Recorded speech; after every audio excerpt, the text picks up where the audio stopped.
Thank you, everybody, for coming here. The Parliament session is over, and frankly, as far as 60% of the country is concerned, there has been no Parliament session. Because the voice of 60% of this country has been crushed, humiliated, and yesterday in the Rajya Sabha, physically beaten. We raised the issue of Pegasus. We asked the government to debate Pegasus. The government refuses to debate Pegasus.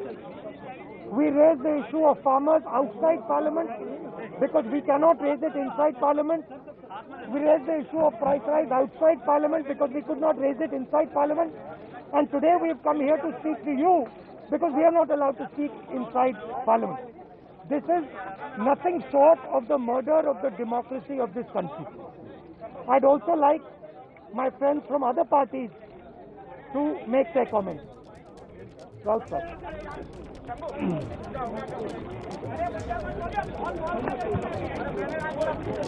देखिए, जैसे कि अभी राहुल जी ने कहा कि parliament session हुआ ही नहीं है। अगर विपक्ष को अपनी बात रखने का मौका नहीं मिला है, हम जनता के हित में, देश के हित में जो बात रखना चाहते थे, हमारा आवाज आप तक पहुंचने नहीं दिया। अगर आप इसे पार्लियामेंट का सेशन कहते हैं तो मैं मानता हूं ये पार्लियामेंट का सेशन नहीं थी।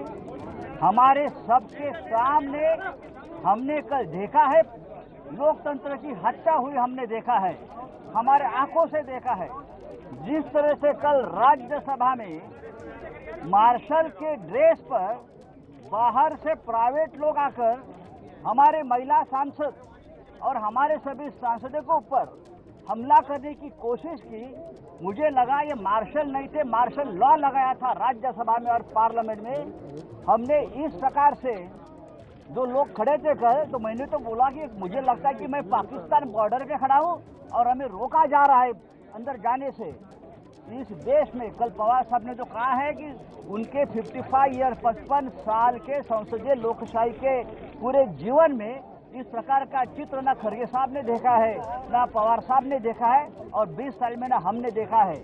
अगर इस प्रकार से आप दर दिन लोकतंत्र की हत्या करते रहेंगे तो मुझे विश्वास है दर दिन लोकतंत्र को हम जिंदा करेंगे और ज्यादा ताकत से देश के सामने आएंगे।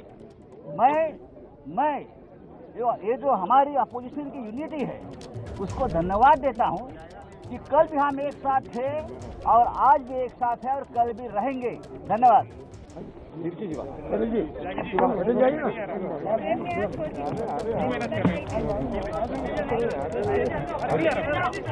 In more than 2 decades of experience in Parliament, we have never witnessed what we experienced yesterday in the Rajya Sabha. The opposition, as the voice of the people, raised very important issues. The Pegasus, farmers issue, and the price rise to be discussed. The government never considered to any one of our demands. Above all, yesterday, the General Insurance Business Amendment Bill is very important, in which the government is attempting to dilute the shares of the government and sell it to the private companies. Lakhs of employees are agitating, crores of policyholders are affected. So we just suggested that it should be referred to a select committee. Even that they didn't relent, they didn't concede. They were trying to push what all they wanted. They passed 35 bills, and yesterday in the din they wanted to pass the insurance bill. When the members agitated, force was exerted upon them. Literally 2 women MPs were dragged in the pathway, and all our efforts to resist the government not to bring the bill for discussion was futile. But all the TVs, Rajya Sabha TV has been blacked out. What happens on the opposition benches never goes to the people. So we have come to you, through you only, we can make to the people, take to the people, clear our stand that all of us are united. All the opposition parties in this country are now united against this authoritarian government who are rigid, where the parliament is in peril, the democracy is in peril, and no democracy is allowed to the opposition members. So we have all united, come here, and through you it should reach the people that we were not the responsible as we were being alleged or accused. Only the ruling party is solely responsible for not functioning the parliament and all other things that have happened. Now we are here to register our protest. What have been going on in the parliament? Parliament is insulated from the media persons. The Editors Guild, Journalists Union and the leaders of the media have written a letter to Speaker to remove the ban on the media from entering the Parliament House. The Parliament Rajya Sabha TV is not telecasting our voice. We have raised several issues which is related with the national security and the life of the people at large. But never they agree us to raise a single word on Pegasus or farmers issue or employment, unemployment or price rise. Yesterday, they behaved like gundas. There were no marshals, there were some gundas in the dress of marshals. They manhandled our lady members, even others. We are hurt from them. This is unprecedented in the history of the parliament. We cannot agree with that. We will take this agitation outside the parliament. You please report the fact to the people.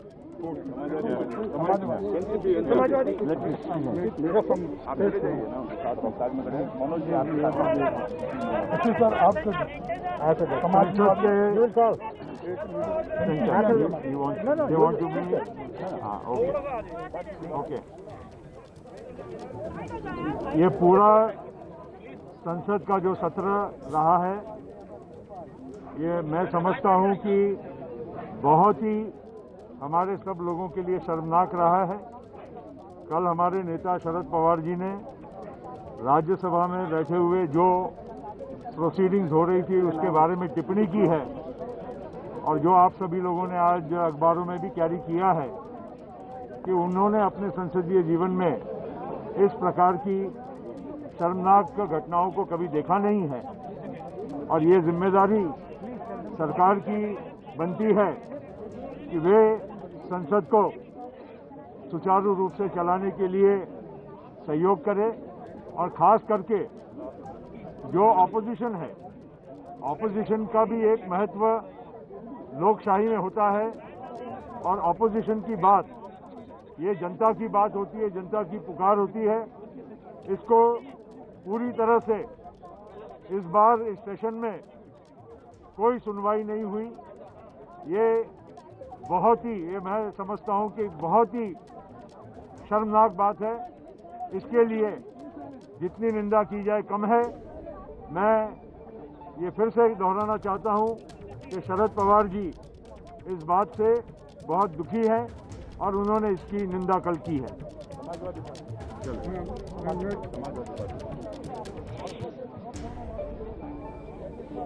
Samajwadi party के राष्ट्रीय अध्यक्ष माननीय अखिलेश यादव जी और Samajwadi party पूरी तरह से विपक्ष के साथ में है। जिस तरह से संसद के अंदर मार्शल लगाकर, पुलिस लगा करके भारतीय जनता पार्टी ने ये कृत्य किया, उसकी हम निंदा करते हैं। उत्तर प्रदेश में जिस तरह से महिलाओं के साथ पंचायत के चुनाव में चीरहरण हुआ है, उसी तरह संसद के अंदर हमारी महिला सांसदों को धक्का मुक्की की गई और प्राइवेट पुलिस लगा करके जो है ये लोकतंत्र की हत्या करने का काम किया गया है। विपक्ष पूरा चाहता था कि पेगासस पे चर्चा हो, किसान बिल पे चर्चा हो, महंगाई पे चर्चा हो, तो लेकिन भारतीय जनता पार्टी महज 2 बड़े उद्योगपतियों को पूरे देश को बेचना चाहती है। क्योंकि ये देश है, ये केवल भारतीय जनता पार्टी का नहीं है, 135 करोड़ देशवासियों का है। इसलिए पूरे देश के सभी सांसदों की जिम्मेदारी है, विपक्ष की जिम्मेदारी है कि देश को बचाने की जिम्मेदारी है। तो समाजवादी पार्टी पूरी तरह से विपक्ष के साथ में है। हम लोग चाहते हैं कि इसकी चर्चा हो, तो लेकिन भारतीय जनता पार्टी लोकतंत्र की हत्या कर रही है और जिस तरह से वहाँ कृत्य कर रही है वो हम तो 30 साल की हमारी भी राजनीति है। हम लोग विधानसभा में रहे, लोकसभा में रहे और राज्यसभा में दूसरी बार है। आज तक ऐसा कभी नहीं हुआ जिस तरह से कल महिलाओं के साथ, हमारे सांसदों के साथ हुआ। हमारे अधिकारों का हनन हो रहा है। जनता हमको चुनकर भेजती है और हम लोग वहाँ बोल नहीं सकते हैं। गैर कानूनी बिल, इंश्योरेंस बिल जैसे पास किए जा रहे हैं। अडानी अंबानी को बेचने के लिए सारा देश प्राइवेटाइजेशन हो रहा है, बेचा जा रहा है। तो हम लोग उसकी निंदा करते हैं और मांग करते हैं, राष्ट्रपति से मांग करते हैं कि केंद्र सरकार को बर्खास्त किया जाए और राष्ट्र शासन लगाया जाए, चुनाव कराया जाए। धन्यवाद। RJD leader Manoj Jha. शुक्रिया साथियों, लगभग हमारे सारे साथीगण बोल चुके हैं। राहुल जी के साथ लगभग पूरा विपक्ष। हम यहाँ क्यों आए? हम सिर्फ आपके माध्यम से, चूंकि संसद में हमें बोलने नहीं दिया गया। संसद चर्चा की चीज है, विमर्श का चीज है। हम पड़ोसी मुल्कों के बारे में मार्शल लॉ सुनते थे। कल हमने अपनी आंखों से मार्शल लॉ जैसी परिस्थितियां संसद के अंदर देखी। इंश्योरेंस बिल पार्लियामेंट ने पास नहीं किया, मार्शल लॉ ने पास किया है। उसी तरह जैसे कृषि कानून, संसद में हम बेरोजगारी का मुद्दा उठाना चाहते थे, हम महंगाई का मुद्दा उठाना चाहते थे, हम काले कानूनों, किसान कानूनों की वापसी चाहते थे, हम पेगासस पर चर्चा चाहते थे। और इन सारी चर्चाओं में देश की सत्ता प्रतिष्ठान का अहंकार और गुरूर सामने आ रहा था। इसलिए राष्ट्रीय जनता दल की ओर से हमारा मानना है कि जब संसद को आवारा बना दिया जाए, लोहिया जी कहते थे, तो सड़कों को रोशन करना होगा। ये शुरुआत है सड़कों को रोशन करने की, और यकीन दिलाते हैं इस अहंकार का प्रतिकार जनता करेगी, क्योंकि वो इनके नियंत्रण में अब कहीं कतई नहीं है। जय Hind.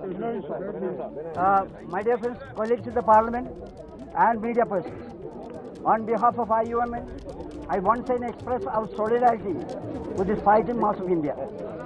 It need not say, because we all know that the attitude taken by the government in both the houses. Yesterday, you know what happened in the Rajya Sabha. They manhandled the people representatives. It is shame for the nation. So we totally condemn that kind of attitude. Number two, on all other matters, on the bills, we were taking a positive line, and the government was at the same time, government was taking a totally negative side. Anyhow, now the session is over, but the government need not think that this agitation will end. We will do it throughout India and expand the scope of agitation till we see the success. With these few words, I conclude. Thank you very much. Dear friends, in Modi's Atmanirbhar Bharat, there is no space for the MPs even to raise their voice. In his Atmanirbhar Bharat, the voice of the workers, of the peasants, of the students, of the Dalits, of Adivasis, of the bank employees, of the LIC employees, all are ignored and forgotten. Yesterday they made the parliament a military barrack, and we are sure that in this way this country cannot go forward. As Rahulji told here, we represent the people, 60% of them, and let the government believe that those people are not going to be on their knees. We will fight and we will win. With this faith, we come out. Parliament is not the only place of struggle. There is a big struggle place here, outside the parliament, where the people are the judges. We go to them and they know us and we are with them. 1 second. The entire responsibility of the washout of the Indian Parliament, the monsoon session, it lies with the government of India, ruled by the BJP, because the significance of the Parliament is being under a threat, and the BJP and the government is not believing in parliamentary democracy. They have created a new precedent by which any law can be passed, any business can be transacted without hearing the dissent voice of the opposition. So we unitedly, the entire opposition, mark our protest to this unparliamentary work done by the BJP government at the center. Thank you. PCK leader Tirumalavan. This is a protest by opposition parties under leadership of Rahul ji to expose the dramatic politics and fraudulent politics of ruling party BJP happened in both houses. Actually, we opposition parties raised only one demand: to take up Bikas's party. पूरा विपक्ष इस समय संसद भवन के बाहर विजय चौक पर इकट्ठा है। सरकार के खिलाफ प्रदर्शन चल रहा है और बारी बारी से समूचा विपक्ष सरकार के खिलाफ मोर्चा आगे भी जारी रखने की बात कर रहा है। राहुल गांधी ने लगातार इस बात को दोहराया कि सरकार जो सदन में जिस तरह से काम कर रही है, जिस तरह से सरकार ने तानाशाही रवैया अपना रखा है, वो बोलने नहीं दे रही है और यही बात बाकी विपक्ष के सदस्यों ने भी कही है।